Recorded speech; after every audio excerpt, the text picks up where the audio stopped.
إن الحمد لله نحمده ونستعينه ونستغفره ونعوذ بالله من شرور أنفسنا ومن سيئات أعمالنا. من يهده الله فلا مضل له ومن يضلل فلا هادي له، وأشهد أن لا إله إلا الله وحده لا شريك له، وأشهد أن محمدا عبده ورسوله. وبعد، وقال الله تبارك وتعالى: الله لا إله إلا هو الحي القيوم لا تأخذه سنة ولا نوم له ما في السماوات وما في الأرض من ذا الذي يشفع عنده إلا بإذنه يعلم ما بين أيديهم وما خلفهم ولا يحيطون بشيء من علمه إلا بما شاء وسع كرسيه السماوات والأرض ولا يؤوده حفظهما وهو العلی العظیم۔ تمام قسم کی تعریفیں، وہ بڑائی، وہ بزرگی اللہ رب العالمین کے لیے ہے، جو مالک ارض و سما ہے، خالق کائنات ہے، مدبر حقیقی ہے، مالک حقیقی ہے، خالق حقیقی ہے۔ اور لاکھوں کروڑوں درود و سلام ہو محمد الرسول اللہ صلی اللہ علیہ وسلم پر، جنہیں اللہ سبحانہ و تعالی سارے کائنات کے لیے رحمت بنا کر مبعوث کیا۔ میں اللہ رب العزت کی بارگاہ میں دست بدعا ہوں کہ اللہ سبحانہ و تعالی جس طرح ہمیں اس مبارک مسجد میں ان مبارک چہروں کے ساتھ ایک مبارک موضوع کے ساتھ یہاں جمع کیا ہے، اسی طریقے سے ہمیں جنات الفردوس میں جمع کریں، آمین یا رب العالمین۔ میں میری بات کا آغاز سب سے پہلے آپ حضرات کو مبارکباد دینے کے ساتھ شروع کرنا چاہتا ہوں۔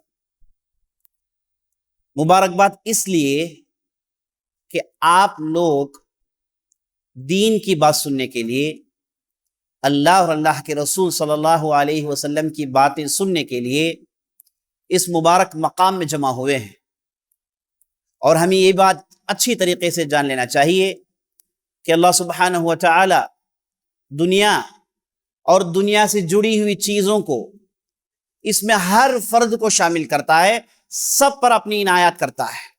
دنیا اللہ سبحانہ و تعالی سب کو دیتا ہے، لیکن اللہ سبحانہ و تعالی اپنا دین اور اپنے دین سے محبت، اللہ اور اللہ کے رسول صلی اللہ علیہ وسلم سے محبت، دین سے لگاؤ، نماز میں دلچسپی، کار خیر میں آگے بڑھنے کی خواہش، ان اچھی اچھی چیزوں سے اللہ سبحانہ و تعالی صرف ان لوگوں کو سرفراز کرتا ہے، صرف ان لوگوں کو عطا کرتا ہے جنہیں اللہ سبحانہ و تعالی چاہتا ہے۔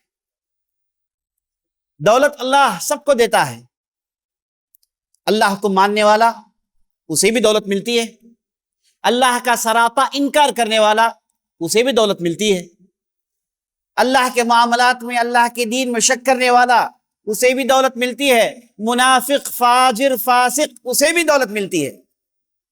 یہ جو دولت ہے یہ سب کو ملتی ہے، اور اللہ سبحانہ و تعالیٰ نے دنیا میں اپنی مخلوقات کے درمیان انصاف کرنے کا فیصلہ کب کا جاری کر چکا ہے، اس لیے یہاں سب کو سب چیزیں ملتی ہیں۔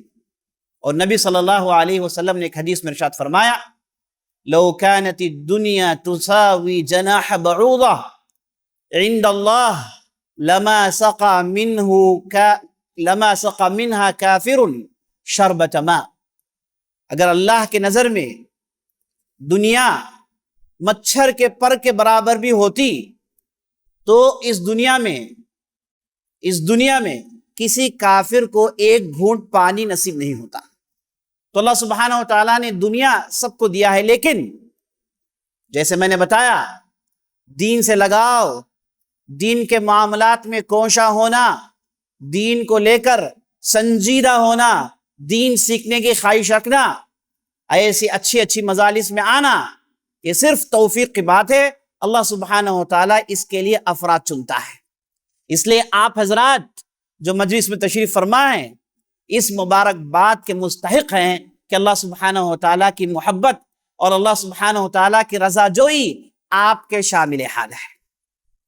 اور نبی صلی اللہ علیہ وسلم نے ایک حدیث میں ارشاد فرمایا، مجتمع قوم فی بیت من بیوت اللہ یتدارسون بینہم الا نزلت علیہم السکینہ، اگر کوئی قوم کے افراد اللہ کی کسی مسجد میں جمع ہوتے ہیں، یتدارسون بینہم القرآن یتدارسون بینہم کتاب اللہ، اپنے پاس اللہ کے کلام کو لے کر گفتگو کرتے ہیں، اللہ کے کلام کو سمجھنے کی کوشش کرتے ہیں، دین کی باتیں جانتے ہیں، اگر کوئی قوم نے کر لیا، پتہ ہے نبی صلی اللہ علیہ وسلم کیا کہتے ہیں؟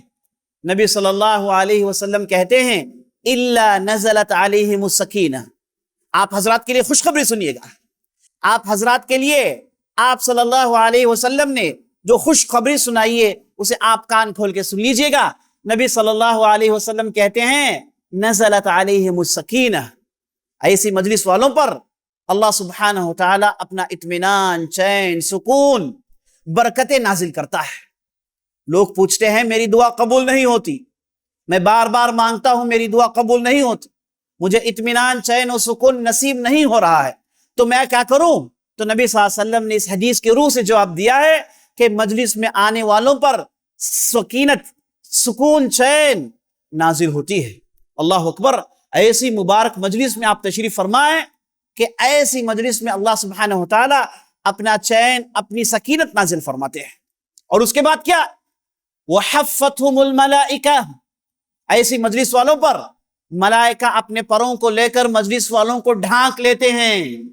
بعض روایتوں میں آتا ہے ملائکہ اپنے پر ایسی مجلس والوں کے سامنے پر جھکاتے ہیں، یعنی اشارہ ہے ان کے طرف سے مجلس والوں کو احترام کرنے کے لیے، مجلس والوں کو عزت پہنچانے کے لیے، جو کہ بہت بڑی نعمت کی بات ہے، جو کہ بہت بڑی توفیق کی بات ہے کہ ایسی مجلس والوں کو ملائکہ اپنی پوری عزت اور احترام پیش کرتے ہیں۔ تو ملائکہ ایسی مجلس کو ڈھانک لیتے ہیں۔ ملائکہ کی کئی قسمیں ہیں، ان میں سے ایک قسم ملائکہ کی یہ ہے کہ یہ زمین میں گھومتے رہتے ہیں، ان کا کام یہی ہے، زمین میں گھومتے رہتے ہیں، جہاں کہیں بھی ایسی مجلس جمع ہو جائے، جہاں کہیں بھی دین سننے کے لیے لوگ سر جوڑ کر بڑھ گئے، کوئی دین کی بات سنا رہا ہے تو ایسی مجلس میں فوراً نازل ہو جاتے ہیں، کام ہی ان کا یہی ہے، اور مجلس والوں کو ڈھانک لیتے ہیں۔ یہ ان کی طرف سے مجلس والوں کے لیے تشریف اور احترام ہوتا ہے۔ اگر سکینت نازل ہو اور رحمت کے فرشتے نازل ہوں اور مجلس کو ڈھانک لیں، ایسی مجلس سے بہتر کون سی مجلس ہو سکتی ہے؟ اس سے بہتر، اس سے شرف والی کون سی مجلس ہو سکتی ہے؟ عزیز ساتھیوں بتا دیجئے گا۔ آپ اس کے لیے بھی مبارکباد کے مستحق ہیں کہ آپ کو اللہ کا چین و سکون، سکینت نصیب ہو رہی ہے، اور ساتھ ساتھ فرشتوں نے اس مجلس کو ڈھانک لیا ہے۔ اور تیسری بات نبی صلی اللہ علیہ وسلم نے کہا وَذَكَرَهُمُ اللَّهُ فِي مَنْ عِنْدَهُ، اللہ سبحانہ وتعالی ان مجلس میں جو حضرات بیٹھے ہوئے ہیں، اللہ اکبر، یہ جو مبارک چہرے اس مجلس میں جو بیٹھے ہوئے ہیں، پتہ ہے ان کا ذکر کہاں ہوتا ہے؟ اللہ سبحانہ وتعالی مجلس میں بیٹھنے والے فردن فردن کا نام اپنی مجلس میں ذکر کرتا ہے۔ وَذَكَرَهُمُ اللَّهُ فِي مَنْ عِنْدَهُ، اللہ کے پاس اللہ کے بارگاہ میں بزرگ فرشتے ہوتے ہیں۔ اللہ سبحانہ وتعالی اس مجلس میں، ایسی مجلس میں بیٹھنے والوں کا ذکر کرتا ہے۔ یہ مت سمجھیے گا کہ بھیڑ بھاڑ میں آپ ادھر ادھر نکل جائیں گے، اللہ کے ہاں ایسا ہوتا نہیں۔ اللہ سبحانہ وتعالی فردن فردن کو جانتا ہے، آپ سے ہر فرد کے اندر دل میں جو گزر رہی ہے اللہ سبحانہ وتعالی اس سے واقف ہے، تو ہر فرد کا ذکر اس مبارک مجلس میں ہوگا۔ اللہ کی مجلس، اللہ کی بارگاہ، مجلس میں بزرگ فرشتے، وہاں پر آپ کا ذکر، اس سے بہتر کون سی چیز چاہیے آپ کو؟ اس سے بہتر کون سی دولت کے منتظر ہیں آپ؟ اللہ اکبر، یہ تین نعمتیں نصیب ہوتی ہیں جب کوئی بندہ آتا ہے، ایسی مجلس میں بیٹھتا ہے۔ آپ دعا مانگنا چاہتے ہیں، آپ کی دعا قبول کروانا چاہتے ہیں، اس سے بہتر کوئی مقام نہیں، یاد رکھ لیجیے۔ اس سے بہتر اللہ کے پاس دلی دل میں مناجات کرنے کے لیے کوئی دوسرا بہتر موقع نہیں ہو سکتا جی ساتھیوں، بزرگوں، ماؤں، بہنوں، تو ایسی مجلس سے بھرپور استفادہ کرنا چاہیے۔ میں شکر گزار ہوں جو حضرات نے اس مبارک پروگرام کا انعقاد کرنے کے لیے پوری کوشش کی۔ اللہ سبحانہ و تعالیٰ انہیں ہر کروٹ میں، اور اللہ سبحانہ و تعالیٰ ان کی ہر محنت کو قبول فرمائے، ان کے آل اولاد کو نیک اور ان کے آل اولاد کے اندر ڈھیر ساری برکتیں ڈالے، آمین یا رب العالمین۔ اللہ کی مسجد میں جمع ہو کر اللہ کی کتاب کے تعلق سے گفتگو کرنا، اللہ کی کتاب کی آیات کو پڑھنا، اس کے تعلق سے آپ نے تین نعمتوں کو سنا۔ اور آج ہماری اس مجلس میں بھی ہم قرآن کی ایک بہترین آیت کو لے کر آپ کے ساتھ جمع ہو رہے ہیں۔ اور آیت کون سی ہے؟ آیت ہے آیت الکرسی۔ آنے والے چند گھنٹوں میں ہم آپ کے سامنے اس آیت کی تفسیر، تشریح و توضیح پیش کرنے کی بھرپور کوشش کریں گے۔ تو آپ حضرات سے گزارش ہے کہ اطمینان سے بیٹھ جائیں، باتوں کو غور سے سنیں۔ اگر آپ ان باتوں کو نوٹ بھی کر لیتے ہیں اور گھر پہنچ کے اپنے گھر والوں کو سناتے ہیں، اپنے دوست احباب کو سناتے ہیں، ان باتوں کو دوسروں تک پہنچاتے ہیں، یہ تو سونے پر سہاگا ہے، نور علی نور ہے۔ تو چلیے بات کا آغاز کرتے ہیں۔ آیت الکرسی۔ ایک مرتبہ نبی صلی اللہ علیہ وسلم اپنے ایک چہیتے صحابی جن کا نام ابی بن کعب رضی اللہ عنہ، اللہ اکبر، کیسی بزرگ کا نام میرے زبان میں آ گیا، ابی بن کعب رضی اللہ عنہ، یہ وہ صحابی ہیں جنہوں نے اپنی پوری زندگی اللہ کی کتاب کو یاد کرنے، اللہ کی کتاب کی تلاوت، اللہ کی کتاب کی تفسیر جاننے میں گزار دی۔ اور یہ وہ صحابی ہیں جن کے پاس محمد رسول اللہ صلی اللہ علیہ وسلم اپنا حفظ پیش کیا کرتے تھے۔ آپ صلی اللہ علیہ وسلم ابی سے کہتے تھے کہ اے ابی، مجھے حکم ہوا ہے، کہاں سے؟ ساتوں آسمان کے اوپر سے مجھے حکم ہوا ہے کہ میں میرا حفظ، میری تلاوت تمہارے سامنے پیش کروں۔ تو ابی بن کعب آپ صلی اللہ علیہ وسلم کا قرآن سنتے تھے، آپ صلی اللہ علیہ وسلم ان کے پاس اپنی تلاوت سنتے تھے، اور ابی بن کعب کہتے یا رسول اللہ، کیا اللہ نے میرے پاس میرا نام لے کے قرآن سنانے کا حکم دیا؟ تو نبی صلی اللہ علیہ وسلم کہتے ہیں کہ ہاں ابی، یہ اللہ کا حکم ہے۔ تو ابی بن کعب زار و قطار لونے رکھتے ہیں کہ اللہ سبحانہ و تعالیٰ نے ابی بن کعب کا نام لیا، تو ایسی بزرگ ہستی ہے جو آپ کے سامنے حدیث پیش کر رہے ہیں۔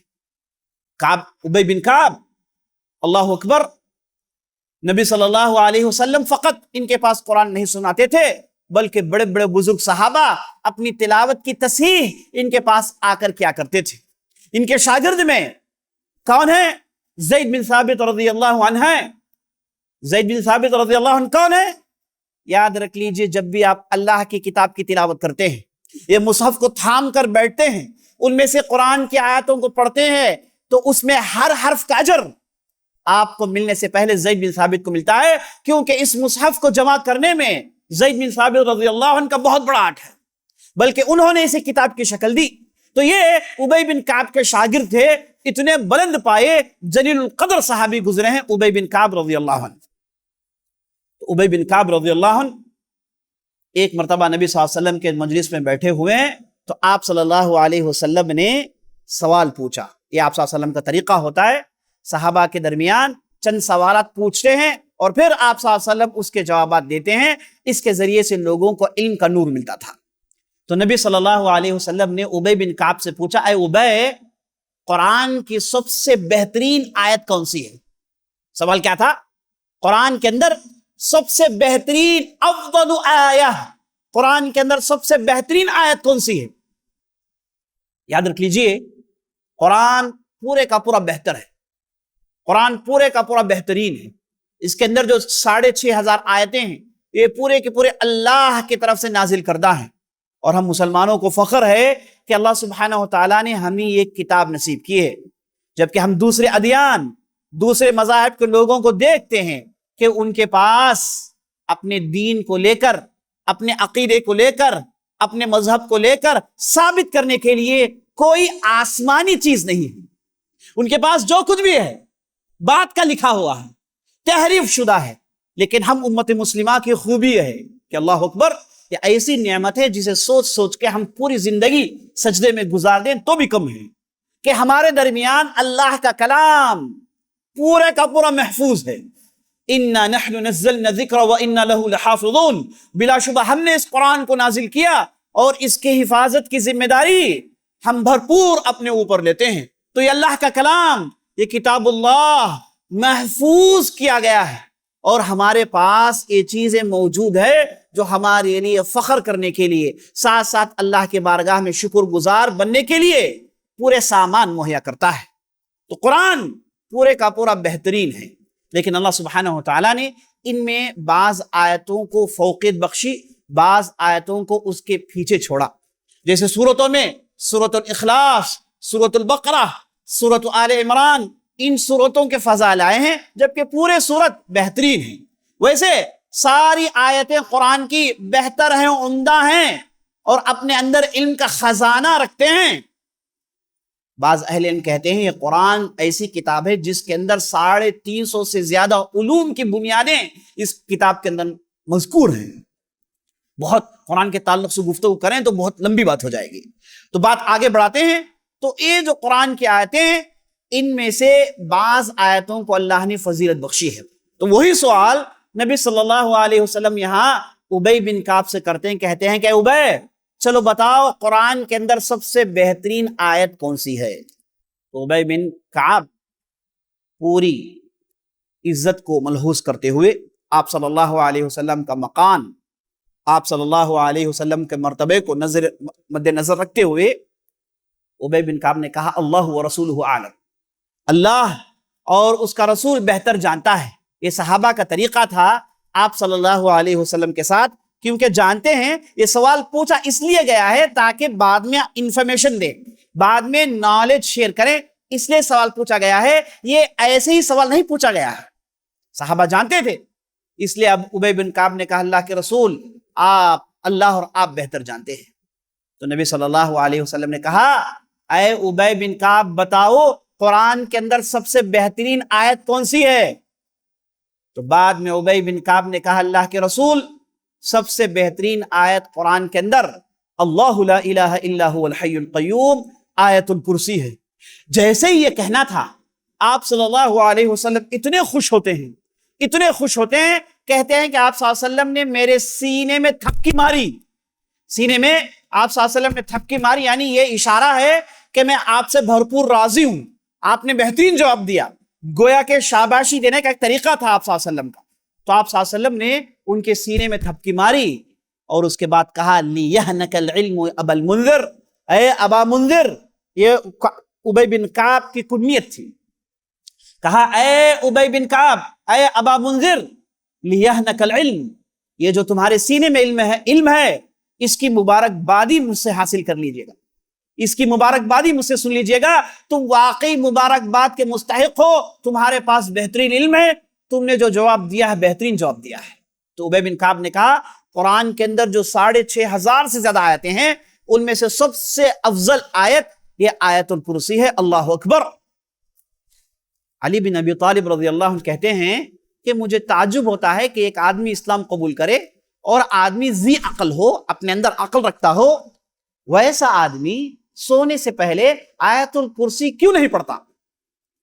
علی بن ابی طالب کہتے ہیں عقل مند آدمی، ذی شعور آدمی سونے سے پہلے قرآن کی آیت الکرسی کیوں نہیں پڑھتا؟ مجھے بات سمجھ میں نہیں آ رہی ہے۔ علی بن ابی طالب تعجب کر رہے ہیں، یہ آیت کا مرتبہ، ایسی آیت قرآن میں ہونے کے باوجود بعض ایسے بھی لوگ ہیں اس کی تلاوت کے بغیر سو جاتے ہیں، اور یہ ایسی آیت ہے جس کے اندر اللہ سبحانہ و تعالیٰ کا ذکر 18 مرتبہ ہوا ہے۔ یہ ایسی عظیم آیت ہے جسے آدمی پڑھتا ہے تو بھرپور محفوظ ہو جاتا ہے، شیطان کے کوئی کرتوب اس پر چالو نہیں ہوتے، شیطان اس آدمی کو گمراہ نہیں کر سکتا۔ اس تعلق سے اس حدیث کو بھی غور سے سن لیجئے گا۔ حدیث کے راوی ہیں ابو ہریرہ رضی اللہ عنہ، ارشاد فرماتے ہیں ایک مرتبہ نبی صلی اللہ علیہ وسلم نے مجھے بیت المال کی ذمہ داری دی، کہا کہ تم بیت المال کی حراست کرو، رات میں اس کی حراست، اسے گارڈ کرو تاکہ اس میں جو مال ہے کوئی اسے چرا کر لے نہ جائے۔ تو ابو ہریرہ رضی اللہ عنہ اس کام میں لگ جاتے ہیں، رات میں عشاء کی نماز پڑھ کے بیت المال کے پاس پہنچ جاتے ہیں، رات بھر پہرا دیتے ہیں تاکہ کوئی اس مال کو چرائے نہ۔ کہتے ہیں کہ ایک مرتبہ ہوا یہ کہ ایک آدمی آیا، بوڑھا سا، کمزور سا، جھگا ہوا آگے کی طرف سے، یہ آیا، چپکے سے وہ بیت المال سے مال چرانے کی کوشش کی، اتنے میں بیدار ہو گیا اور لپک کر میں نے اسے پکڑ لیا، کہا کہ اے آدمی تم کیا کر رہے ہو؟ تو جیسے ہی میں نے اسے پکڑ لیا، اس آدمی نے منت سماجت کی، کہا کہ مجھے معاف کرو، میرے یہاں بال بچے ہیں، میرے چھوٹے چھوٹے بچے ہیں، وہ بھوکے پیاسے ہیں، اس لیے میں یہاں سے مال لے رہا تھا، اس لیے یہاں سے کچھ کھانے کے سامان لے رہا تھا، تو مجھے معاف کر دو۔ تو ابو ہریرہ نے کہا کہ ہرگز نہیں، تم نے چرانے کی کوشش کی، میں اس معاملے کو نبی صلی اللہ علیہ وسلم تک پہنچاؤں۔ تو پھر وہ آدمی نے رویا پلایا، زار و قطار رویا۔ تو ابو ہریرہ رضی اللہ عنہ نے کہا کہ چلو آئندہ یہ غلطی مت کرنا۔ دوسرے دن نبی صلی اللہ علیہ وسلم سے ملاقات ہوئی تو نبی صلی اللہ علیہ وسلم نے کہا کہ اے ابو ہریرہ، کل رات تمہاری ملاقات کس سے ہوئی؟ ابو ہریرہ رضی اللہ عنہ نے کہا ہاں یا رسول اللہ، ایک آدمی آیا تھا بیت المال سے مال چرانے کے لیے، میں نے اسے پکڑ لیا تو اس نے آہوزاری کی، رویا پلایا، تو میں رحم کر کے میں نے اسے چھوڑ دیا۔ تو نبی صلی اللہ علیہ وسلم نے کہا کہ آج رات بھی تمہیں پہرا دینا ہے اور وہ آدمی واپس آئے گا۔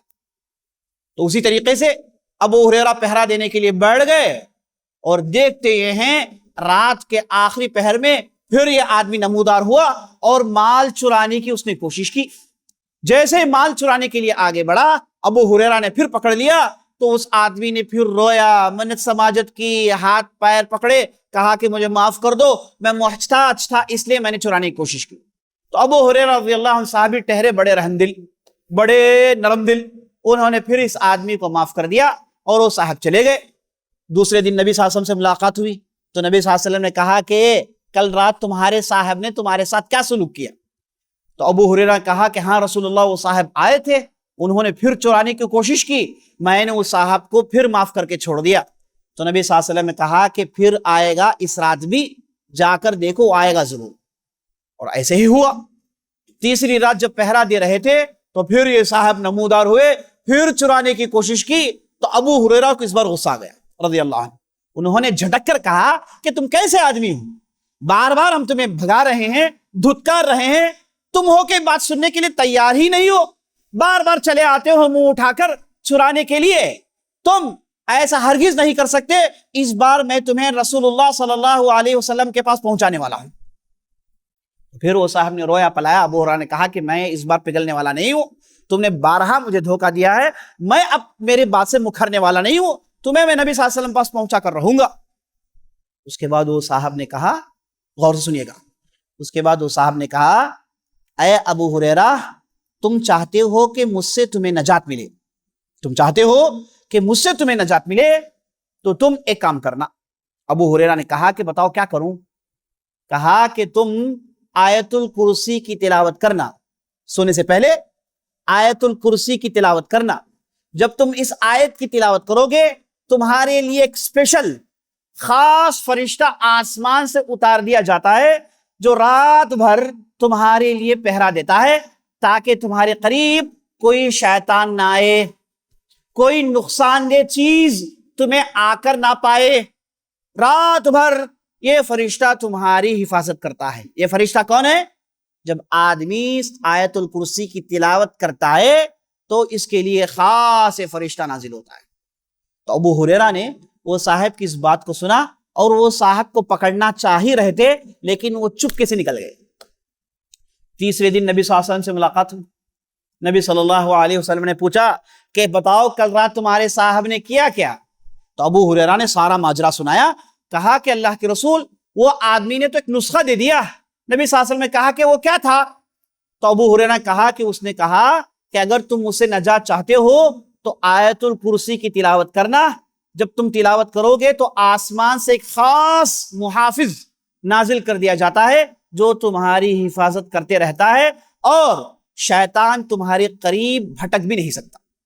تو نبی صلی اللہ علیہ وسلم نے ابو ہریرہ کی بات سنی اور کہا صدقک وہو کذوب. کتنا بہترین جملہ ہے. دیکھیے کہا کہ وہ صاحب نے سچ کہا جبکہ وہ پکا جھوٹا ہے. وہ صاحب نے سچ کہا جبکہ وہ پکا جھوٹا ہے. کبھی کبھار برے لوگوں سے بھی اچھے کام ہو جاتے ہیں. کبھی کبھار فاسق فاجر سے بھی بڑے اچھے کام ہو جاتے ہیں. یہ اللہ اس لیے کرواتا ہے تاکہ جن لوگوں کے پاس دینداری ہو وہ فخر میں ملوث نہ ہو جائیں. یہ نہ سمجھے کہ میں دیندار ہوں, سارے خیر کے کام صرف میں ہی کر سکتا ہوں. اللہ کہتا ہے کہ نہیں, اگر میں چاہوں فاسق فاجر سے بھی اچھے اچھے کام کروا سکتا ہوں. تاریخ اسلامی ان چیزوں سے بھری پڑی ہوئی ہے. یہ جو آپ قرآن پڑھتے ہیں, مصحف پڑھتے ہیں, جس کی آپ تلاوت کرتے ہیں, بڑے آسانی سے آپ پڑھ لیتے ہیں, سمجھ میں آئے نہ آئے, ہے کہ نہیں؟ دنیا میں ایک ایسی کتاب ہے جو بغیر سمجھے کے ایک بہت بڑی امت کروڑوں لوگ پڑھتے ہیں. وہ کون سی کتاب ہے؟ قرآن کریم. کوئی بھی ایسی کتاب نہیں دنیا میں جو لوگ بغیر سمجھے کے پڑھتے ہوں. صرف ہم امت مسلمہ کے افراد ہیں, ماشاءاللہ تبارک اللہ. ہم تو انگریزی سیکھتے ہیں, خوب سیکھتے ہیں. اور کب سے سلسلہ شروع ہوا؟ جب عمر 4-5 سال کی تھی تب سے شروع ہو گیا سلسلہ. انگریزی پڑھ رہے ہیں 20 سال گزر گئے, آج تک اس میں فلوئنسی پیدا نہیں ہوئی, لیکن پھر بھی چلا رہے ہیں کام. اگر آپ نے وقت نکالا 1 سال 1.5 سال کے لیے سنجیدہ طور پر, تو آپ پوری عربی زبان بڑی آسانی سے سیکھ سکتے ہیں. ہم رہتے ہیں ایک اسلامی اور ایک عربی مملکت میں, چاروں طرف عربی کا ماحول ہے, لیکن ہم ٹھہرے بے بس, ہم ٹھہرے اللہ کی رحمت سے محرومی کے شکار کہ ہم اس زبان کو پڑھنے کی ہم نے کبھی کوشش نہیں کی. تو عزیز ساتھیوں, بزرگوں, ماؤں بہنوں, یہ بات ٹھان کر اٹھیے کہ میں زندگی میں ایک مرتبہ اللہ کے کلام کو عربی میں سمجھنے کی کوشش کروں. کتنی بڑی نعمت ہے اللہ, کتنی بڑی نعمت ہے. تو بہرحال یہ جو آپ قرآن کی تلاوت کرتے ہیں جس میں آپ کو زبر زیر ہے نا, تلاوت کو بہت ہی آسان کر دیا گیا ہے. پتہ ہے اس کے پیچھے کس کا ہاتھ ہے؟ اس کے پیچھے ہاتھ ہے حجاج بن یوسف الثقفی, بہت بڑا ظالم گورنر عراق کا. بہت بڑا ظالم گورنر گزرا ہے تاریخ میں, اس کے ظلموں کے کچھ کم واقعات نہیں ہیں. لیکن دیکھیے اللہ نے اسے ایسا کار خیر لیا. یہ وہ صاحب ہیں جن کے بدولت آج ہم قرآن کے اندر زیر زبر فتحہ کسرہ بغیر سمجھے پڑھنے کے پورے سامان اس کے اندر مہیا ہے. اس کا کریڈٹ کسے جاتا ہے؟ یہ حالانکہ انہوں نے کیا نہیں, انہوں نے افیشل کیا. کرنے والے تو ایک دوسرے فرد تھے, دوسرے عالم تھے, ابو الاسود دولی بہت بڑے عالم, انہوں نے اس کام کو کیا. لیکن حجاج بن یوسف چونکہ گورنر تھے, انہوں نے اسے لاگو کروایا. کہا کہ اس کے بعد مصحف اسی ڈھنگ سے لکھا جائے گا, بغیر فتحہ کسرہ ضمہ کے مصحف کو نہیں لکھا جائے گا. تو آج تک امت اس سے فائدہ اٹھاتی ہے. تو یہ کام کرنے والے کون تھے؟ ظالم تھے. فاسق فاجر سے بھی اللہ سبحانہ و تعالی اچھے کام لے لیتا ہے. تو یہاں پر نبی صلی اللہ علیہ وسلم نے بہترین جملہ ادا کیا, کہا صدقک وہو کذوب. یہ صاحب نے بڑی سچی بات سنائی جبکہ وہ پکا جھوٹا ہے. اشارہ یہ تھا کہ یہ شیطان تھا جو تینوں رات ابو ہریرہ کو چھیڑ رہا تھا, انہیں تکلیف دے رہا تھا, اور آخر کار اسی نے نسخہ سنایا, بخاری کی روایت. تو سبحان اللہ, اب ہمیں معلوم ہو گیا کہ رات میں آپ جب سورہ اس آیت کی تلاوت کرتے ہیں, آیت الکرسی کی تلاوت کرتے ہیں, آپ کے لیے خاص حفاظت کا انتظام ہوتا ہے. کتنے لوگ ایسے ہیں جو کہتے ہیں کہ خواب مجھے بڑے ڈراؤنے چہرے نظر آتے ہیں, مجھے ٹھیک سے نیند نہیں آتی, جی گھبرایا سا ہوتا ہے, دل پھڑپڑا رہا ہے, راتوں میں مجھے نیند نہیں آتی ہے نا, چین نہیں, سکون نہیں. ان کے لیے بہترین نسخہ ہے, آپ اس آیت کی تلاوت کریے, 1 بار نہیں, 2 بار نہیں, 3 بار اس کا ورد کریے اور سو جائیے. اس کے بعد دیکھیے کہ کتنا چین و سکون کی آپ کو نیند آتی ہے, اور اس کے بعد شیطان کا کوئی حربہ کام نہیں آتا. تو ایسی بہترین آیت ہے یہ. اور اسی طریقے سے اسی جیسی ایک دوسری حدیث ہے, اسے بھی سن لیجئے گا. اس کے راوی ابی بن کعب ہیں, کہتے ہیں کہ ایک مرتبہ میں میرے گھر میں تھا, قرآن کی تلاوت کر رہا تھا, کہ اتنے میں مجھے کوئی چھاؤں سا نظر آیا, کوئی گزر رہا ہے. اٹھ کے گیا, میں اس پکڑ لیا, دیکھ رہا ہوں کہ چھوٹا سا بچہ ہے, اور میں نے جب اسے پکڑا تو اس کے ہاتھ کتے کے جیسے ہاتھ ہیں اور اس کے بال کتے کے بال جیسے ہیں. میں نے کہا کہ تم کیا بلا ہو, کیا مصیبت ہو تم؟ تو اس نے کہا کہ اے ابے, تم مجھ سے نجات حاصل کرنا چاہتے ہو تو آیت الکرسی کی تلاوت کرو, اس کا ورد کرو, تم مجھ جیسے شیطانوں سے بچ جاؤ گے. اس قسم کی بھی روایت موجود ہے جسے معلوم ہوا, اور اسی روایت میں بات موجود ہے کہ اس نے کہا کہ اگر تم صبح میں اس آیت کی تلاوت کرو گے شام تک محفوظ رہو گے, اور شام کو اس آیت کی تلاوت کرو گے صبح تک محفوظ رہو گے. اللہ اکبر, ایسی بہترین آیت ہے. چلیے اس آیت کے معنی سنتے ہیں. آیت کا آغاز دیکھیں کس سے ہوتا ہے؟ اللہ لا الہ الا هو الحی القیوم. اللہ اکبر. اللہ جو ہمیشہ زندہ رہنے والا, ہمیشہ قائم رہنے والا ہے. اور یہاں پر آیت کا آغاز ہوا اللہ کے لفظ سے, اللہ جسے لفظ الجلالہ کہتے ہیں. اللہ ایسا لفظ ہے جب آدمی کہتا ہے تو اس کے رونگٹے کھڑے ہو جاتے ہیں, دل خوف زدہ ہو جاتا ہے, جسم میں کپ کپی طاری ہو جاتی ہے. اتنا مضبوط لفظ ہے. اور اللہ کے لیے جان رکھیے, چاہے دنیا کی کوئی بھی زبان ہو, اللہ کے لیے سب سے موزون لفظ, اللہ کے لیے سب سے سوٹیبل لفظ اللہ کے علاوہ کوئی دوسرا لفظ نہیں ہے. آپ انگریزی میں گاڈ کہیے تو گاڈ کا تو پھر فیمینین فارم بھی آ جاتا ہے گاڈس, اور اس کا پلورل فارم بھی آ جاتا ہے گاڈز. خدا کہیے خدائیں, اس کی جمع نکل آتی ہے. کسی بھی زبان میں اللہ کی ذات کے لیے اس سے مناسب لفظ ہے ہی نہیں. اللہ کا لفظ عربی زبان میں خود ایک انوکھا لفظ ہے.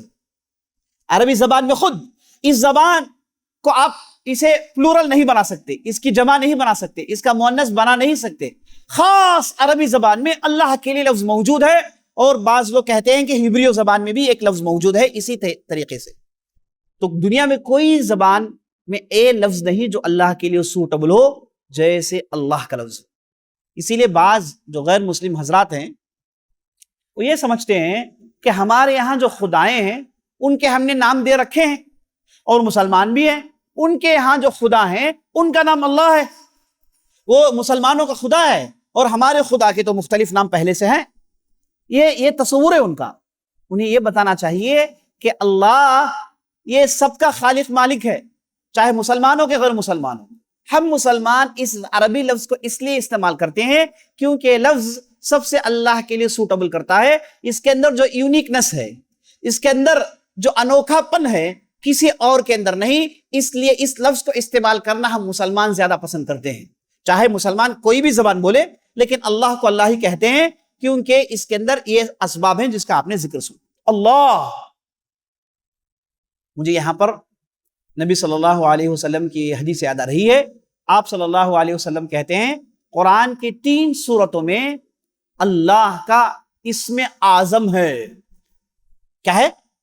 اللہ کا اسم اعظم ہے. کیا مطلب اسم اعظم کا؟ اسم اعظم کہتے ہیں اللہ کا بہت بڑا نام, اللہ کا بہت بڑا نام جسے اسم اعظم کہتے ہیں. اور پتہ ہے یہ اسم اعظم جو ہے اس کی کیا خوبی ہے؟ اس کی خوبی یہ ہے کہ آپ اس نام کے ذریعے سے, اس نام کے طفیل سے اللہ کے رحمت کو للکاریں گے, اللہ سے مانگیں گے تو آپ کی مانگ ضائع نہیں جاتی. آپ کی مانگ ضائع نہیں جاتی, 101% آپ کی دعا قبول ہو جاتی ہے. یہ ہے اللہ کا بڑا نام. تو نبی صلی اللہ علیہ وسلم نے کہا اللہ کا بڑا نام قرآن کی 3 سورتوں میں ہے. ایک سورہ بقرہ, ایک سورہ آل عمران, اور ایک سورہ طٰہٰ. تو تابعین عبد الرحمن القاسم ایک ہیں, وہ کہتے ہیں کہ میں نے پورے قرآن کی تلاوت کی اور ان 3 سورتوں کی تلاوت کی تو میں نے ان 3 سورتوں میں بھی الحی القیوم کا ذکر پایا. سورہ آل عمران میں ہے, اور سورہ طٰہٰ میں ہے, اور سورہ بقرہ میں ہے. ان 3 سورتوں میں جو اسم اعظم مشترک ہے, ملا ہوا ہے, جڑا ہوا ہے, وہ ہے الحی القیوم.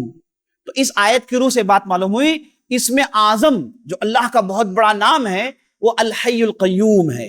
اور بعض روایتوں میں بات معلوم ہوئی کہ اللہ لفظ خود اسم اعظم ہے۔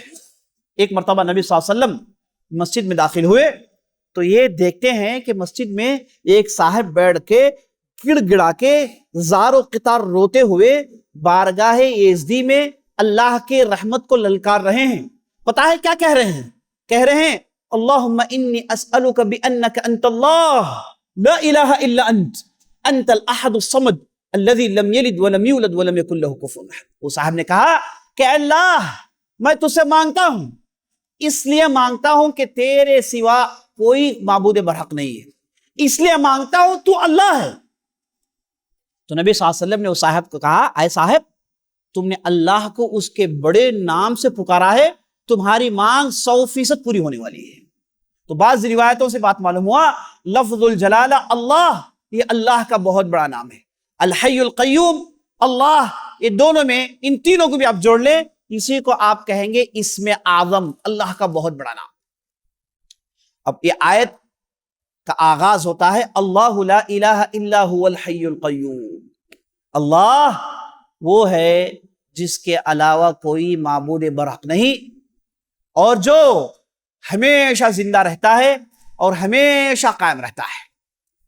ہم مسلمانوں کے پاس ایک ایسی طاقت ہے، ایک ایسی نعمت ہے جو ساری دنیا میں کسی اور کے پاس نہیں۔ پتہ ہے کیا ہے؟ ہمارے پاس جو اللہ کی پہچان ہے، ہمارے پاس جو اللہ کو لے کر کلیئرٹی ہے، ہمارے پاس جو اللہ کو لے کر انٹروڈکشن ہے، کسی اور کے پاس نہیں ہے۔ جائیے دوسرے مذاہب میں پوچھئے خدا کون ہے، اللہ کون ہے، ان کے پاس جواب دینے کے لیے کچھ ہے ہی نہیں۔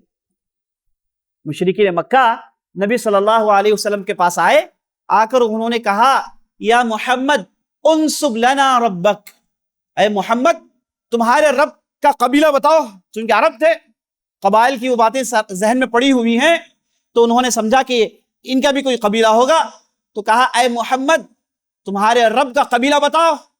تو نبی صلی اللہ علیہ وسلم نے کچھ کہا نہیں۔ دوسرے دن سورۃ الاخلاص نازل ہوئی جس میں اللہ سبحانہ وتعالی نے اپنا پورا انٹروڈکشن دیا۔ قرآن کے اندر اللہ نے اپنے 99 نام گنوائے ہیں۔ کتنے نام؟ 99 نیمز ہیں۔ کتنے؟ 99 نیمز۔ ہر نام اللہ کو پہچاننے کا ذریعہ ہے۔ یاد رکھ لیجئے انسان کے ذہن میں یہ طاقت، یہ قوت نہیں کہ وہ اپنے ذہن کے بل بوتے میں اللہ کو پہچان لے، نہیں ہو سکتا۔ انسان کا جو ذہن ہے، دماغ ہے، تو 150 گرام کا ہے، اس میں اتنی طاقت نہیں کہ اس کے رسائی اللہ تک ہو جائے۔ جب تک اسے صحیح ہدایت نہیں ملتی، اسے رسول نہیں بتاتے، انسان کو معلوم نہیں ہوتا کہ اللہ کیا ہے۔ اسی لیے اللہ نے ہدایت کی ذمہ داری خود اٹھا لی اپنے اوپر۔ فَإِمَّا يَأْتِيَنَّكُم مِّنِّي هُدًى، اے لوگوں جان رکھو میرے طرف سے تمہیں ہدایت ملنے والی ہے۔ ہدایت کی ذمہ داری کس کی ہے؟ راستہ بتانے کی ذمہ داری کس کی ہے؟ یہ اللہ کی ہے۔ یہ اللہ نے انسانوں کے بل بوتے پہ نہیں چھوڑا، اگر چھوڑتا تو کیا ہوتا؟ وہی ہوتا ہم دوسرے غیر مسلمانوں کے پاس دیکھتے ہیں۔ ہر آدمی نے اپنے اللہ کو اپنے انداز سے سمجھا ہوا ہے، اپنے خدا کو اپنے انداز سے سمجھا ہوا ہے۔ کوئی پتھروں میں دیکھتا ہے، کوئی جانوروں میں دیکھتا ہے، کوئی انسانوں میں دیکھتا ہے، کوئی اپنی بیوی میں دیکھتا ہے، کوئی عورت میں دیکھتا ہے۔ ہر آدمی اللہ کو اپنے اپنے انداز سے تلاش کر رہا ہے۔ کوئی جاتا ہے سانت بن جاتا ہے، سنیاسی بن جاتا ہے، جنگلوں میں چلا جاتا ہے، جبم میں بیٹھ جاتا ہے اور اتنا جبم کرتا ہے کہ اسی میں مر جاتا ہے۔ کوشش کیا ہے؟ اللہ کو پہچاننا۔ تو قرآن میں اللہ نے اپنے 99 نام گنوائے، ہر نام اللہ کا انٹروڈکشن ہے۔ آپ جاننا چاہتے ہیں آپ کا رب کیا ہے؟ یہ نام ہے آپ کے سامنے، یہی آپ کا رب ہے، یہی اس کا ایڈریس ہے، یہی اس کا پتہ ہے، جس کے لیے آپ ہمیشہ کوشاں رہتے ہیں اور جسے جاننا آپ ہمیشہ کوشش کرتے ہیں۔ تو اس لیے آیت الکرسی سب سے پاورفل آیت ہے، کیونکہ اس میں اللہ کا انٹروڈکشن ہے۔ عزیز ساتھیو، اللہ کا تعارف ہے، اللہ کی تعریف ہے، اللہ کی پہچان ہے، اللہ کی معرفت ہے۔ تو دیکھیے آیت کا آغاز ہوا اللہ۔ اچھا، اللہ کے لفظ کا معنی کیا ہے؟ اللہ کے لفظ کا معنی ہے معبود، جس کی عبادت ہوتی ہے، جس کی عبادت ہوتی ہے۔ اور یہی اللہ کا لفظ لا الہ میں بھی استعمال ہوا ہے، نہیں کوئی معبود، نہیں کوئی معبود برحق۔ اچھا، عربوں سے اگر یہ کہا جاتا کہ کہو لا رب الا اللہ تو کہہ دیتے، ان کے لیے کوئی مسئلہ نہیں تھا. اللہ کو رب کی حیثیت سے مانتے تھے لیکن معبود کی حیثیت سے ماننے کے لیے تیار نہیں تھے. معبود کا معنی یہ ہے جس کی عبادت ہوتی ہے. تو انہوں نے کہا کہ ہم اللہ کو رب کی حیثیت سے مانتے ہیں, وہ پالن ہار ہے, دیکھ بھال کرنے والا ہے, سب کچھ صحیح ہے, لیکن عبادت بھی اسی کے لیے ہو. نہیں, ہمارے پاس تو 360 بت رکھے ہوئے ہیں, ہم سب کی عبادت کریں گے, کیوں ہم ایک ہی عبادت کریں؟ تو یہ ان کا اعتراض تھا. تو اللہ نے کہا کہ نہیں, جس رب کو تم رب مانتے ہو, جس ذات کو تم مانتے ہو کہ آسمان سے بارش برساتا ہے, کھلاتا ہے, پلاتا ہے, جلاتا ہے, مارتا ہے, پھر اٹھائے گا, یہ جو ساری طاقتیں رکھتا ہے, جسے تم مانتے ہو, یاد رکھنا اسی کی عبادت کرنا, کسی اور کے سامنے اپنے ماتھے کو مت ٹیکنا, اسی کی عبادت کرنا. اور یہ مانے ہیں اللہ کے لفظ کے اندر. اس لیے عربوں سے جب کہا گیا, مشرکین سے جب مکہ کے کہ لا الہ الا اللہ کہو, تو کہا کہ اجعل الالہۃ الہ واحدہ ان ھذا لشیء عجاب, یہ کیسی بات کہہ رہے ہیں محمد, سارے خداؤں کو چھوڑ کر یہ خدا کو مانے, یہ ممکن نہیں ہے, بڑی تعجب کی بات ہے. تو بہرحال اللہ لا الہ الا هو الحی القیوم. اچھا, ہمارا جو کلمہ ہے بڑا انوکھا ہے. شروع کس سے ہوتا ہے؟ لا الہ. لا کا مطلب عربی میں کیا ہے؟ نہیں. ہمارا کلمہ شروع ہوتا ہے نہیں سے. پہلے آپ اپنے سسٹم کو فارمیٹ کرو, اس میں جتنے بھی وائرسز ہیں سب فارمیٹ, کہو کہ نہیں کوئی معبود, کسی کو مانتا نہیں بھائی, سب کے خواہشات, سب کی محبتیں, سب کا لگاؤ نکالو دل سے. جب پورا دل آپ کا فارمیٹ ہو گیا, الا اللہ, کہو کہ ایک اللہ ہے.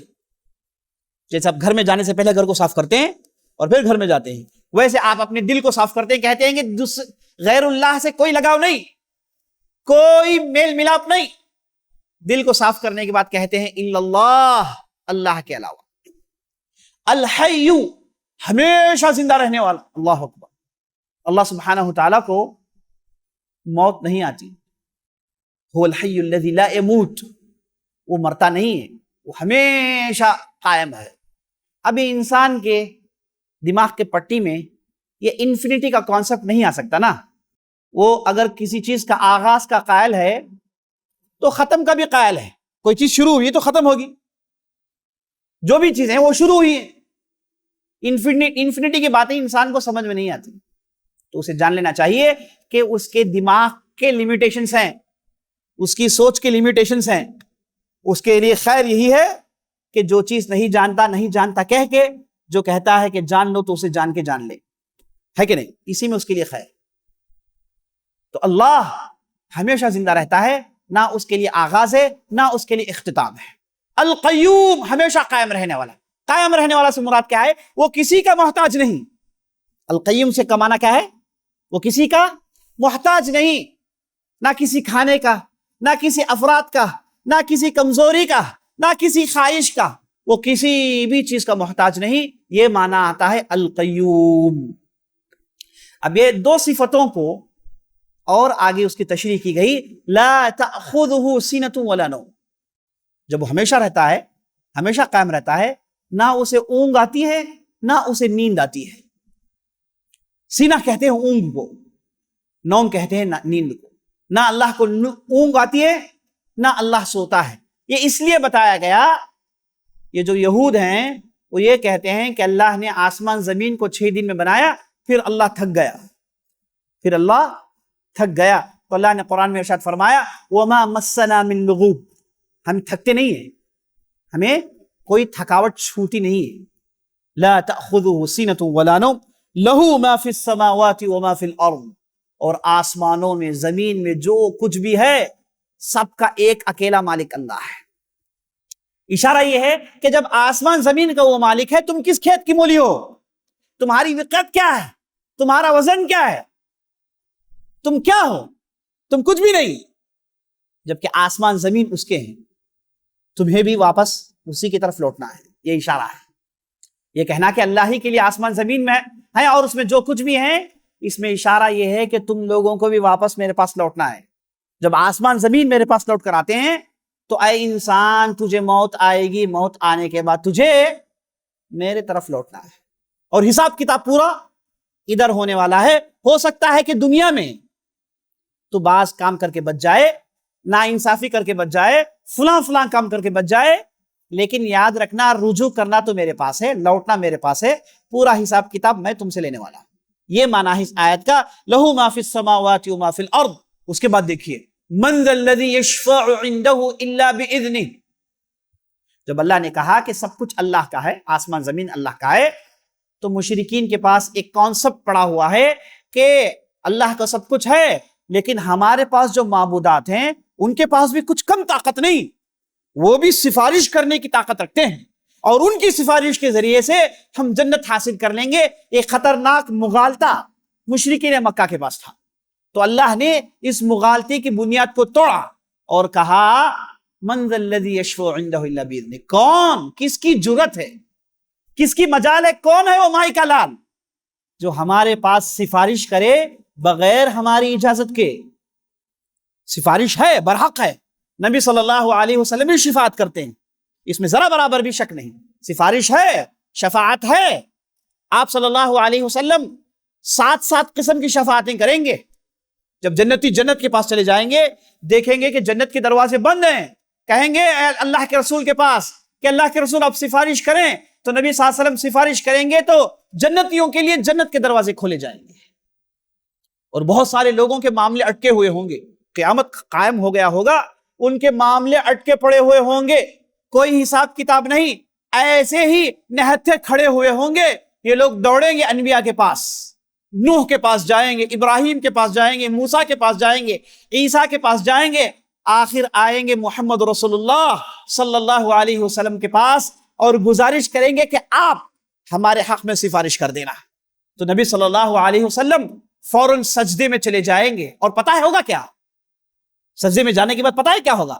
ایک بہت ہی عجیب و غریب چیز ہوگی، وہ یہ ہے نبی صلی اللہ علیہ وسلم کہتے ہیں کہ اس وقت مجھے اللہ کے بعض ناموں کا علم دیا جائے گا، اس وقت مجھے اللہ کی بعض تعریف کے طریقے سکھائے جائیں گے جو دنیا میں نہیں تھے، اس وقت ہوگا۔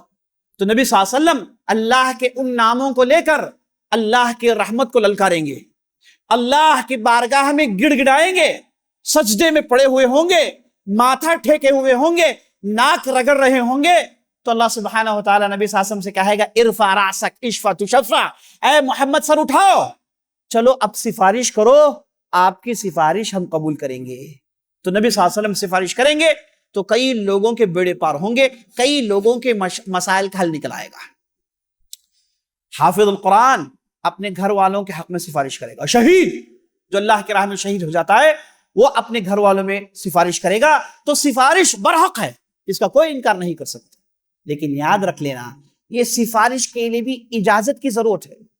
سفارش کے لیے بھی ایسے نہیں کہ علم بلم آدمی سے کہا گیا ہے کہ چلو بھائی سفارش کرو، جیسے ہم بعض لوگوں کے پاس سنتے ہیں، کہتے ہیں کہ بھائی آپ آ جاؤ، میرے شاگرد بن جاؤ، پتہ ہے میں کیا کروں گا، میں تمہاری سفارش کروں گا اللہ کے پاس۔ بھائی صاحب، قیامت کے دن ماحول یہ ہوگا کہ جبرائیل اور روح الامین سب چپ چاپ کھڑے ہوں گے، یوم یقوم الروح والملائکہ، سب چپ چاپ، لا یتکلمون، کوئی بات نہیں کرے گا، رعب دبدبہ اتنا ہوگا کہ کسی کی مجال نہیں کہ اپنے آنکھیں اوپر اٹھائے، ایسا بھیانک اور ایسا ہیبت ناک منظر ہوگا، وہاں پر یہ کھیت کی مولی کیا سفارش کریں گے؟ افسوس، افسوس جہالت لوگوں کے، افسوس لوگوں کی جہالت پر۔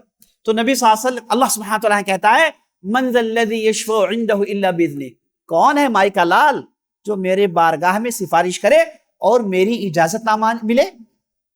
یاد رکھ لیجیے اللہ سبحانہ وتعالی اجازت دے گا، کہے گا کہ آپ فلاں فلاں کے حق میں سفارش کر سکتے ہیں، تو جب جا کے سفارش کرنے والا سفارش کرے گا، ورنہ ایسے ہی سفارش کرنے کی کسی کی ضرورت نہیں ہوگی۔ وہ وقت ہوگا جب انبیاء علیہ السلام، نوح، ابراہیم سب کہیں گے اللہم سلم سلم، اللہم سلم سلم، آج میں بچ جاؤں، آج میرا بچاؤ ہو جائے تو کافی ہے، اللہ آج مجھے بچا دیجیو، یہ میرے لیے کافی ہے۔ یہ ماحول ہوگا، نفسی نفسی کا عالم ہوگا، وہاں پر یہ جو لوگ کہتے ہیں کہ ہم سفارش کریں گے، آ جاؤ ہمارے پاس، تو انہیں جان لینا چاہیے کہ یہ جہالت پر مبنی باتوں کو چھوڑ دیں، صحیح علم کی طرف رجوع کریں۔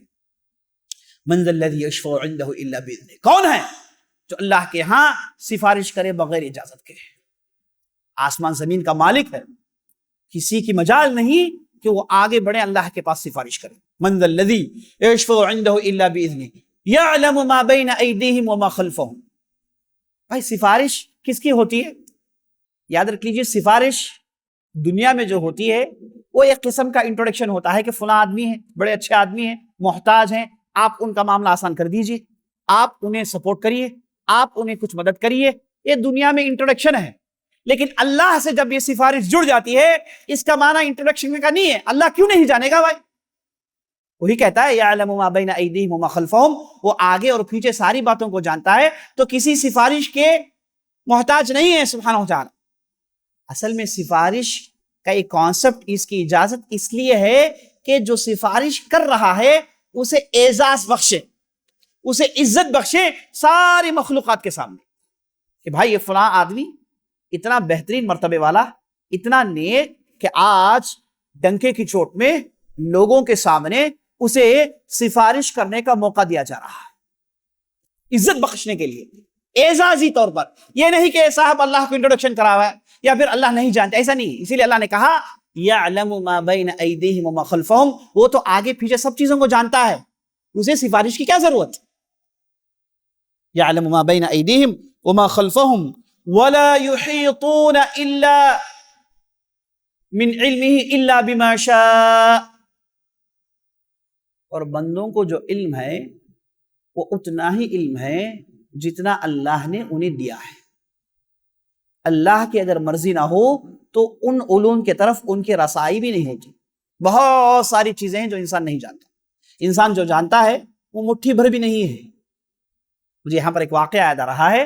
جب موسیٰ علیہ السلام خضر علیہ السلام کے ساتھ سفر کر رہے تھے، ان کا جو سفر، مشہور سفر، ایک مرتبہ دونوں کشتی میں چڑھ جاتے ہیں. تو جب کشتی میں سفر کر رہے ہوتے ہیں تو ہم جانتے ہیں کہ خضر نے کشتی توڑ دی، تو پھر موسیٰ کو غصہ آیا. تو جب کشتی میں سفر کر رہے تھے تو موسیٰ علیہ السلام کو خضر نے کہا، اے موسیٰ دیکھو ایک چڑیا بیٹھی ہوئی ہے کشتی میں، وہ چڑیا نے سمندر میں اپنا چونچ ڈالا ہوا ہے. خضر نے موسیٰ سے کہا، اے موسیٰ تیرا اور میرا علم چڑیا کے چونچ میں جو پانی ہے اس کے مانند ہے، اور یہ جو سمندر ہے یہ سارے کا سارا اللہ کا علم ہے. تیرا میرا علم، یہ چڑیا کے چونچ میں جو پانی کا بوند چپکا ہوا ہے نا، یہ ہے ہمارا تیرا، میرا اور تیرا علم، اور باقی اللہ کا علم ہے. تو اللہ کا علم انسان سوچ بھی نہیں سکتا، اللہ کا علم انسان سوچ بھی نہیں سکتا. اور انسان کو اللہ نے بعض چیزوں کو سکھایا ہے، اور اگر اللہ نہیں چاہتا تو اس کی رسائی وہاں تک ہوتی نہیں ہے. وَلَا يُحِيطُونَ بِشَيْءٍ مِّنْ عِلْمِهِ إِلَّا بِمَا شَاءَ. اللہ کے تعلق سے انہیں کچھ بھی معلوم نہیں ہوتا اگر اللہ نہیں چاہتا. تو یہاں اشارہ ہے کہ اپنے عقل کے بل بوتے پر آپ اللہ کو کھوج نہیں سکتے. فلاسفر ہزار کہیں، اپنے ذہنی گھوڑے دوڑائیں اور من مانے باتیں لکھیں، یاد رکھ لیں ان کے پاس صحیح علم کا سورس نہیں ہے. وہ اللہ کو ہرگز ناقص پہچان سکتے ہیں. اگر اللہ کو آپ پہچاننا ہے اس کے لیے واحد ذریعہ رسول ہے، اور ہمارے رسول صلی اللہ علیہ وسلم سب سے زیادہ اللہ کا تعارف لے کر آئے ہیں، جن میں انہوں نے 99 اللہ کے ناموں کا ذکر کیا ہے. اس سے پہلے تورات انجیل میں 7-8 سے زیادہ نام نہیں ہوتے تھے، اسماء و صفات 7-8 سے زیادہ نہیں ہوتے تھے. صرف ہماری شریعت کی خوبی یہ ہے کہ 99 نام. اور آپ کو معلوم ہے کہ 99 نام کے تعلق سے نبی صلی اللہ علیہ وسلم حدیث میں کیا کہا؟ نبی صلی اللہ علیہ وسلم نے کہا کہ جس کسی نے ان 99 ناموں کو پڑھا، اس کے علم کو حاصل کیا، اسے سمجھا، اسے کا حفظ کیا، دخل الجنہ، وہ سیدھے سیدھے جنت میں چلے آتا. کیونکہ 99 نام سمجھنا، اسے یاد کرنا، اس میں قرآن نے جو انٹروڈکشن دیا ہے اللہ کو لے کر، اس کا بھرپور علم اس آدمی کے پاس آ گیا ہے. تو اس کے بعد اس کے لیے تو صرف جنت ہی ہے. وَلَا يُحِيطُونَ بِشَيْءٍ مِّنْ عِلْمِهِ إِلَّا بِمَا شَاءَ. اس آیت کی ٹکڑی کا یہ معنی ہے. وَاسِعَ كُرْسِيُّهُ السَّمَاوَاتِ وَالْأَرْضِ. اللہ اکبر، کیا بڑی بات ہے. دیکھیے اللہ کی جو کرسی ہے، ساتوں آسمان زمین میں چھائی ہوئی ہے، اور اسی کرسی کی مناسبت سے اس آیت کو آیت الکرسی کہتے ہیں. آیت الکرسی کہتے ہیں. پتہ ہے یہ کرسی کیا ہے؟ یہ کرسی ساتوں آسمان میں چھائی ہوئی ہے، اور ہم ٹہرے اتنے لاچار اور اتنے بیگانے کہ ہمیں پتہ ہی نہیں کہ یہ آسمان کی وسعت کیا ہے. میں آپ کے سامنے ایک حدیث بناتا تھا. روایت ہے ابن ابی زمانین کی صحیح روایت. اس میں نبی صلی اللہ علیہ وسلم کہتے ہیں کہ پہلی آسمان سے لے کے دوسرے آسمان کے درمیان جو فاصلہ ہے یہ 500 سال کا ہے. زمین سے لے کے آسمان تک 500 سال، پہلے آسمان سے دوسرے آسمان 500 سال، دوسرے سے تیسرے 500 سال، چوتھے سے پانچویں 500 سال، پانچویں سے چھٹے 500 سال، چھٹے سے ساتویں 500 سال. اس کے بعد بہت بڑا پانی ہے جس کی گہرائی 700 سال کی ہے، اور اس پر 8 فرشتے ہیں، 8 فرشتے ہیں جن کی عظمت یہ ہے کہ ان کے کان کے لولکیوں سے لے کے ان کے کھاندوں تک 700 سال کا فاصلہ ہے. ان کے کان کے لولکیوں سے لے کے ان کے کھاندوں تک 700 سال کا فاصلہ ہے، اور اتنے خوف زدہ ہیں، اتنا اللہ کا ڈر ہے، اتنے خشیت الہی سے دو چار ہیں، آنکھیں عرش کی طرف نہیں اٹھتی، سب خوف زدہ ہیں، سب پر تھرا رہے ہیں خوف سے، اوپر اٹھ کے دیکھنے کی مجال نہیں. یہ بزرگ فرشتوں کا عالم ہے. اسی لیے بعض سلف صالحین نے کہا من کان باللہ اعرف کان باللہ اخوف. جو آدمی اللہ کو جتنا زیادہ جانتا ہے وہ آدمی اللہ کو سب سے زیادہ ڈرتا ہے. اب جتنے اللہ کے قریب جائیں گے اتنا آپ اللہ سے ڈریں گے، کیونکہ آپ کو عظمت معلوم ہوگی نا. یہ فرشتے وہ ہیں جو اللہ کی عظمت کو دیکھ رہے ہیں، اتنے بزرگ، اور اوپر عرش کو تھامے ہوئے ہیں. 8 ان کی تعداد ہے.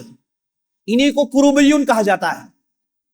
انہی کے تعلق سے علامہ اقبال نے کہا درد دل کے واسطے پیدا کیا انسان، ورنہ طاعت کے لیے کچھ کم نہ تھے کروبیاں، ورنہ طاعت کے لیے کچھ کم نہ تھے کروبیاں.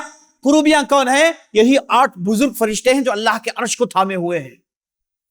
اور پتہ ہے عرش کتنا بڑا ہے؟ کوئی مخلوق نہیں جانتا.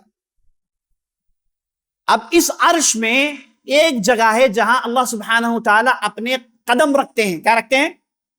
اپنے قدم رکھتے ہیں، اور اس جگہ کو کرسی کہتے ہیں.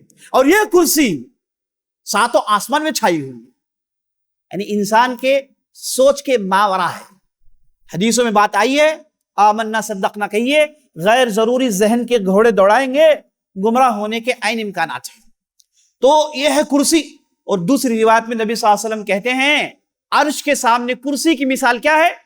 جیسے ایک بڑا صحرا ہے، چٹیل صحرا ہے، اس میں ایک کڑی، ایک سونے کی کڑی پڑی ہوئی ہے. تو یہ جو چٹیل صحرا ہے اس کی مناسبت اس چٹیل اس کڑی کے سامنے کیا ہے؟ ایک لوہے کا ٹکڑا پڑا ہوا ہے. پورا صحرا ہے، پورا ڈیزرٹ ہے. تو نبی صلی اللہ علیہ وسلم کہتے ہیں یہ جو ڈیزرٹ ہے اللہ کا عرش ہے، اور یہ جو لوہے کا ٹکڑا ہے یہ کرسی ہے. صرف کرسی کا یہ عالم ہے کہ 7 آسمان زمین میں چھایا ہوا ہے. اللہ اکبر. ہم جس اللہ کی عبادت کرتے ہیں اس کی عظمت کا اندازہ ہمیں نہیں ہے. ہم ٹھہرے پاگل لوگ، اتنا عظیم ہمارا رب، ایسی اس کی مخلوقات ہیں. ہم پریشانی آ گئی تو اتنے پریشان ہو جاتے ہیں، تکلیف آئی تو اتنے پریشان ہو جاتے، اتنے حیران ہو جاتے ہیں، اور شیطان کے روش میں چلنے لگتے ہیں کہ کوئی اس مسئلے کو حل نہیں کرے گا، میرے مانگ کو پورا کوئی نہیں کرے گا. اور بعض کمزور عقیدے والے بھی ہوتے ہیں، وہ جاتے ہیں غیر اللہ کے بارگاہ میں ماتھے ٹھیکتے ہیں، کہتے ہیں کہ میرا مسئلہ حل کر دو. جبکہ اللہ قرآن میں کہتا ہے الیس اللہ بکاف عبدہ، کہ اللہ تمہارے پریشانیوں کو پورا کرنے کے لیے کافی نہیں ہے؟ یہ خالق جسے یہ اس کی مخلوقات ہیں. اب یہ جو عرش ہے، عرش کے اوپر اللہ مستوی ہے، اور کسی کو نہیں معلوم کہ اس کے اوپر ہوتا کیا ہے. یہ انسان کی حدود ہیں، جہاں تک وہ پہنچ پایا وہ ہم نے حدیث میں پڑھ لیا. اس کے علاوہ جو ہوتا ہے اللہ ہی بہتر جانتا ہے. اور آج کی سائنس بھی ہررا کر رہ گئی جب وہ آسمان کا علم حاصل کرتے ہیں، آسمان کے سیاروں کو پڑھتے ہیں، چاند و ستاروں کو پڑھتے ہیں، سورج کو پڑھتے ہیں، کہتے ہیں کہ یہ کہکشاں اتنا وسیع ہے، اتنا بڑا ہے کہ ایک انسان ایک پلانٹ سے دوسرے پلانٹ کو پہنچ نہیں سکتا ہے نا. اس کی تفصیل میں جائیں گے تو بات لمبی ہو جائے گی. تو اتنا جان لیجئے یہ 7 آسمان، یہ ساری مخلوقات، اس پر اللہ کی کرسی چھائی ہوئی ہے. یہی معنی ہے وسع کرسیہ السماوات والارض. اور اس کے بعد دیکھیے اللہ کہتا ہے ولا يؤوده حفظهما. یہ مخلوق ہے آسمان زمین، لیکن اللہ کو اس کی حفاظت کرنا دشوار نہیں گزرتا. اللہ کے لیے اس کی حفاظت کرنا کیا نہیں ہے؟ مشکل نہیں ہے. اللہ کے لیے تو آسان ہے. وَهُوَ الْعَلِيُّ الْعَظِيمُ، اور اللہ سب سے بلند و بالا تر ہے، سب سے بلند و بالا تر ہے، یہ معنی ہے علی۔ اللہ سبحانہ وتعالی ساتوں آسمان کے اوپر عرش پر مستوی ہے، یہ معنی ہے علی، اونچا ہے، بلند ہے۔ العظیم، بہت ہی زبردست، بڑا عظمت والا اور بڑا طاقت والا، یہ معنی آتا ہے عظیم کا۔ تو آپ نے دیکھا یہ پوری آیت جس میں صرف اللہ سبحانہ وتعالی نے اپنی عظمت گنوائی، اپنی طاقت گنوائی اور اپنی صفات بیان کیا۔ اہل علم کہتے ہیں اس آیت کے اندر 18 مقامات پر اللہ نے اپنے طرف بات کو رجوع کروایا، اپنے طرف ضمیر کو لوٹائی، 18 مقامات پر۔ یہ آیت اس کے اندر جہاں اللہ کا بھرپور تعارف ہے، اللہ کی طاقت کا ذکر ہے، اس کی وجہ سے یہ پورے قرآن میں سب سے افضل آیت کہلا پائی، سب سے افضل آیت ہو پائی اس وجہ سے کہ اس کے اندر اللہ کا بھرپور انٹروڈکشن ہے۔ آخر ایک بات بتا کے اپنی بات ختم کرتا ہوں۔ دیکھیے اللہ کے جو 99 نام ہیں، اچھے اچھے نام ہیں، اس کے تعلق سے اللہ نے قرآن میں کہا وَلِلَّهِ الْأَسْمَاءُ الْحُسْنَى فَادْعُوهُ بِهَا۔ اللہ کے جو اچھے اچھے نام ہیں، 99 نام، یہ کس لیے؟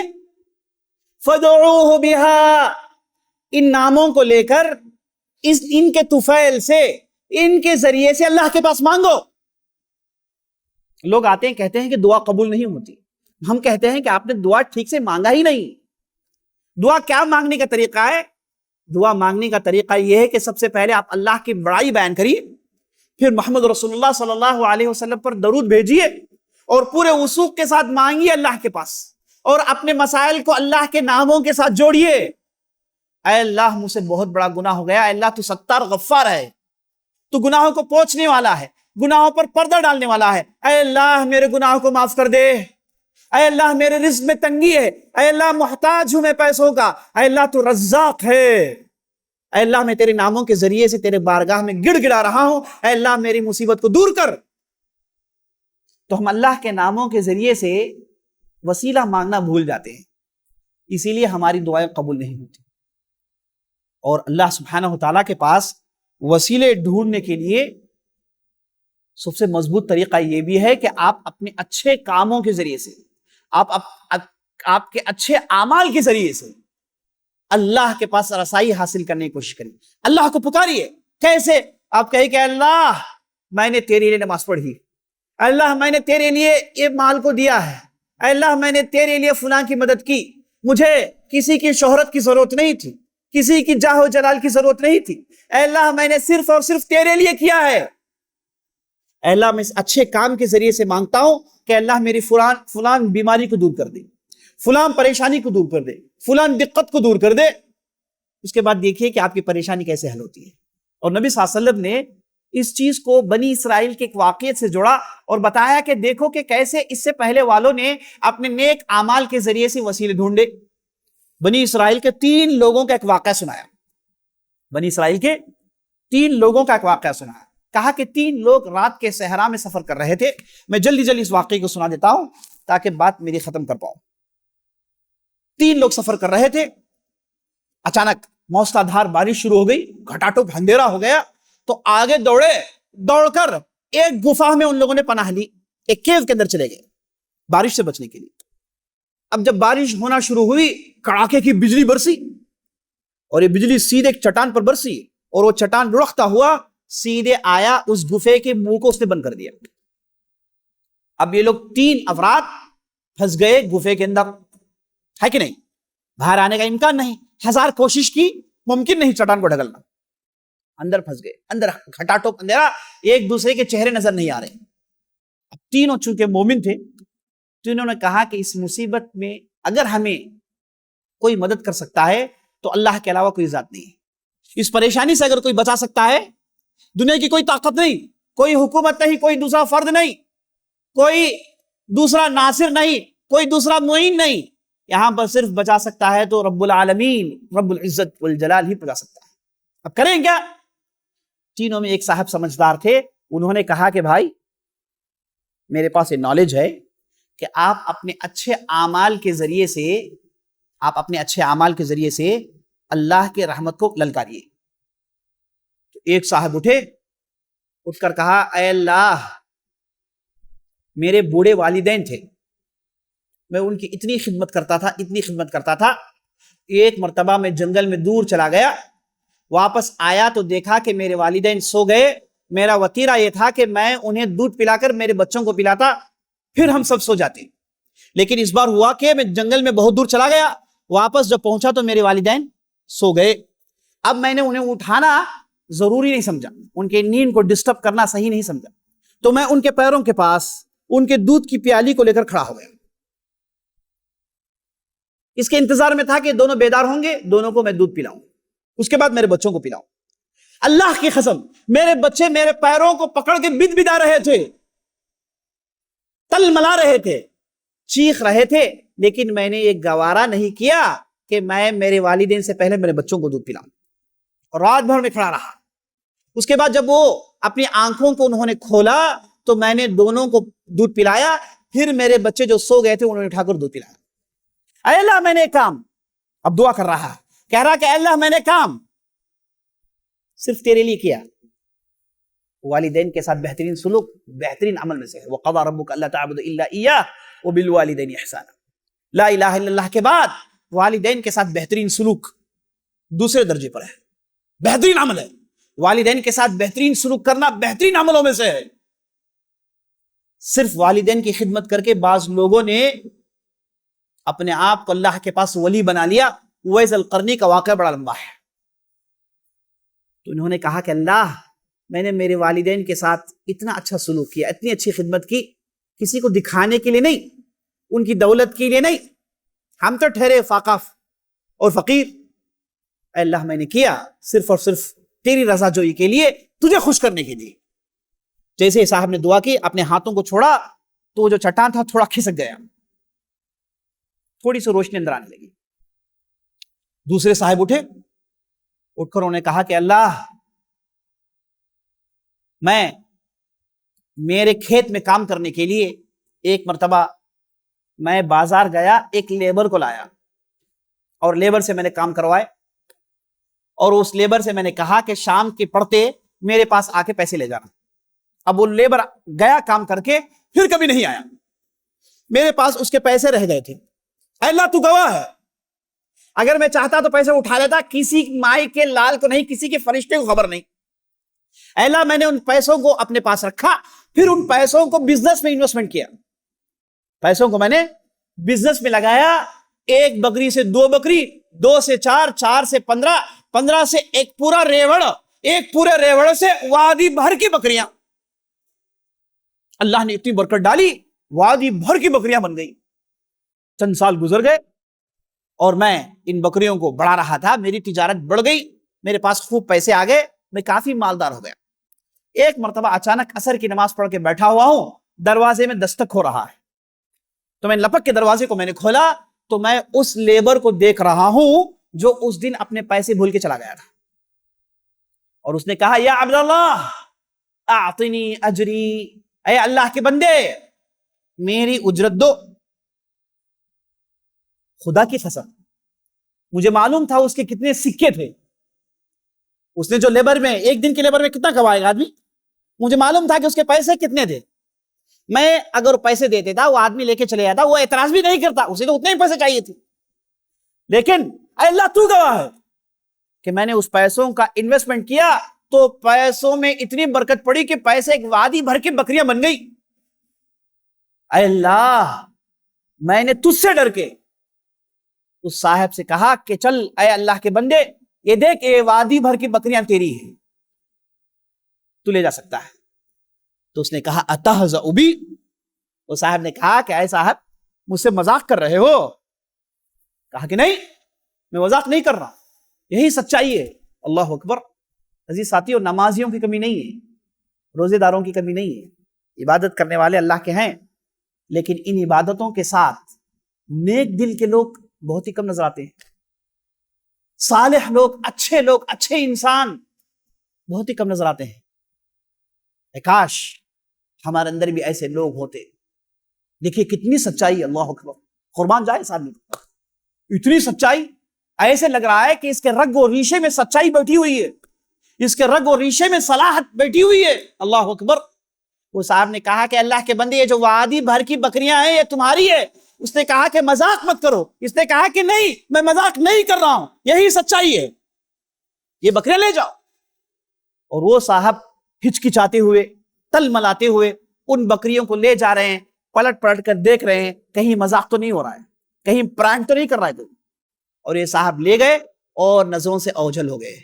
اب اس کڑاکے کی گھٹاٹوپ اندھیرے میں یہ صاحب ہاتھ اٹھائے کھڑے ہوئے ہیں، آنکھوں میں آنسو جاری ہیں، آنسوں کی چھڑیاں لگی ہوئی ہیں۔ اللہ اکبر! یہ بہترین طریقہ ہے آپ کی دعا قبول کروانے کا۔ آنکھوں سے 3 قطرے گروائیے، آپ کا مسئلہ حل۔ لوگ پریشان ہیں، بھاگتے رہتے ہیں لوگوں کے پاس، فلاں کے پاس گئے، فلاں کے پاس گئے، ادھر گئے، ادھر گئے۔ بھائی 3 دن کی تہجد کی نماز پڑھیے، صرف 2 قطرے گرائیے، آپ کا مسئلہ حل، چاہے جیسا ہی مسئلہ ہو۔ اپنے مسئلے لوگوں کے پاس مت پیش کریے نا، ان کے پاس پیش کر کے ولولا کے تل ملا کے کچھ نہیں ملنے والا ہے۔ یہ لوگ کیا کریں گے؟ یہ بھی تو کمزور ہیں آپ کی طرح۔ اللہ سے لو لگائیے، اور مناجات کرنے کے لیے رات کا یہ جو پہر ہے تہجد کا، 3 دن اٹھیے، صرف زار و قطار روئیے، اس کے بعد آپ کے پورے مسائل حل، پورے مسائل حل۔ ایک بہت بڑا ظالم بادشاہ تھا، اس کا نام تھا احمد بن فرات۔ اس نے ایک عورت کی زمین کو ہڑپ لی۔ وہ عورت آئی بارگاہ میں، آ کر گالیاں بکنے لگی، کہا کہ تم نے ظلم کیا، بدوا دینے لگی۔ تو وہ ظالم ایسا تھا کہ اس نے کہا کہ بدوا دینا چاہتی ہو، جاؤ تہجد میں 3 دن کے لیے بدوا دو۔ یعنی بعض لوگوں کے اندر اتنی جرات اور اتنا تمسخر ہوتا ہے، اتنا کفر ہوتا ہے نعوذ باللہ، کہ اپنے لیے شامت خود لے آتے ہیں۔ اب ہوا کیا؟ یہ عورت گئی، اس نے 3 دن میں تہجد میں اپنے آنسو بھائی، چوتھے دن نہ کہ صرف یہ بلکہ اس کی پوری بادشاہت تہس نہس کر دی گئی۔ شام ہوتے ہوتے پوری اس کی بادشاہت ختم۔ ایک بہت بڑا مجاہد تھا، بہت بڑا سپہ سالار تھا، اسے لوگوں نے پوچھا کہ بھائی اتنے کارنامے کیسے؟ تو اس نے کہا کہ میرے پاس مضبوط لشکر ہے۔ لوگوں نے کہا کہ تمہارے پاس تو لشکر دکھتا نہیں۔ کہا کہ میری ماں ہے جو رات میں اٹھ کے خطرے بہاتی ہے، اس کے ذریعے سے میرے پورے معاملے حل ہو جاتے ہیں۔ تو رات کے پہر میں اٹھ کے دعا مانگنا، عزیز ساتھیوں، تمام مسائل کا حل ہے۔ تو یہ صاحب نے رویا، تو اس کے بعد دیکھا کہ چٹان اور کھسک گیا، لیکن نکل نہیں سکتے باہر۔ تیسرے صاحب اٹھے، اٹھ کر انہوں نے کہا کہ اے اللہ، تو جانتا ہے کہ میری ایک چچا زاد بہن تھی، میں اسے محبت کرتا تھا، اسے حاصل کرنے کی پوری کوشش میں نے کی، میرے پاس دولت کی فراوانی اتنی کہ کوئی کمی نہیں تھی، میں نے بارہا کہا لیکن وہ عورت نے مانا نہیں۔ ایک مرتبہ ہوا یہ کہ اسے پیسوں کی ضرورت پڑی، چاروں طرف سے گھر گئی، محتاج ہوئی، میرے پاس آنا نہیں چاہتی تھی لیکن مصیبتوں نے میرے پاس پہنچا دیا، اور جب میرے پاس آئی میں نے پیسے دیے اور میں نے اسے حاصل کرنے کی کوشش کی۔ کہتے ہیں کہ وقت مقرر پر رات میں پہنچ گیا اس کے پاس، دروازہ میں نے بند کر لیا۔